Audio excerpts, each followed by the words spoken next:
അമ്മേ നാരായണ ദേവി നാരായണ. ഇവർക്കും ശ്രീകൃഷ്ണനന്ദനം യൂട്യൂബ് ചാനലിലേക്ക് സ്വാഗതം.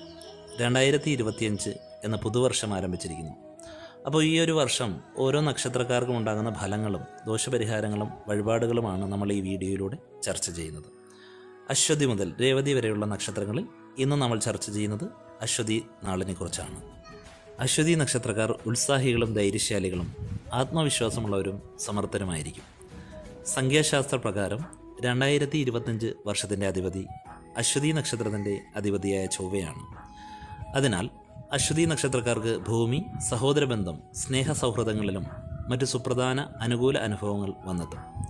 കൂടാതെ ഗ്രഹനിർമ്മാണം, ക്ഷേത്രാദി ഈശ്വരീയ സ്ഥാനങ്ങളുമായുള്ള ബന്ധത്തിനും അവസരമുണ്ടാകും. മാർച്ച് അവസാനത്തോടുകൂടി അശ്വതിക്കാർക്ക് 7 കണ്ടശനി ആരംഭിക്കും. 7 ശനിയിൽ അവിചാരിത തടസ്സങ്ങളും സ്വാഭാവികമാണ്. ഇത് മറികടക്കാൻ കഠിനാധ്വാനം, ക്ഷമ, സാമ്പത്തിക ഇടപാടുകളിൽ അതീവ ജാഗ്രത നിലനിർത്തുക. മെയ് മാസം മധ്യത്തോടുകൂടി വ്യാഴം 3-ലും മെയിൽ ഒടുവിൽ രാഹു 11-ലും കേതു 5-ലും എത്തിച്ചേരും. മനസ്സിൽ ഇത് കാണും. ചാഞ്ചല്യം ശക്തിപ്പെടാതെ ശ്രദ്ധിക്കുക. മനോബലം ശക്തിപ്പെടുത്തിക്കൊണ്ടിരിക്കുക.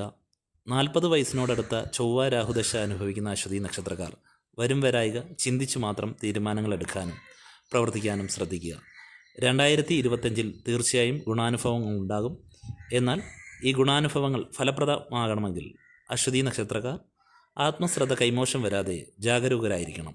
ജൂൺ മുതൽ ഒക്ടോബർ വരെ യാത്രയിൽ അതീവ ശ്രദ്ധ പുലർത്തണം. ഇതിൻ്റെ പരിഹാരങ്ങൾ: 6 ചൊവ്വാഴ്ചകളിൽ സുബ്രഹ്മണ്യ സ്വാമി ക്ഷേത്രത്തിൽ ഭസ്മാർച്ചന നടത്തുക. തുടർച്ചയായി ചെയ്യാൻ ശ്രമിക്കുക. അങ്ങനെ ചെയ്താൽ മാത്രമേ ഫലസിദ്ധി ഉണ്ടാകൂ. 7 വ്യാഴാഴ്ചകളിൽ മഹാവിഷ്ണു സ്വാമി ക്ഷേത്രത്തിൽ ഭാഗ്യസൂക്താർച്ചന നടത്തുക. മഹാദേവ ക്ഷേത്രത്തിൽ 5 ആഴ്ച ജലധാരയും വെള്ളനിവേദ്യവും നടത്തി പ്രാർത്ഥിക്കുക. ശനിയാഴ്ച തോറും ധർമ്മശാസ്താവിന് നീരാഞ്ജനം സമർപ്പിക്കുക. പിതൃപ്രീതി വരുത്തുക. കുടുംബക്ഷേത്ര ദർശനം നടത്തി കുലദേവത പ്രീതി വരുത്തുക. എല്ലാവർക്കും ഈ വർഷം വളരെ അനുകൂലമാകട്ടെ എന്ന് പ്രാർത്ഥിക്കുന്നു. ഗ്രഹമാറ്റം കൊണ്ടുണ്ടാകുന്ന ദോഷങ്ങളൊക്കെ നിങ്ങളുടെ പരിഹാര കർമ്മങ്ങൾ കൊണ്ട് പരിഹരിച്ചു പോകട്ടെ എന്ന് പ്രാർത്ഥിക്കുന്നു. എല്ലാവർക്കും നന്ദി, നമസ്കാരം.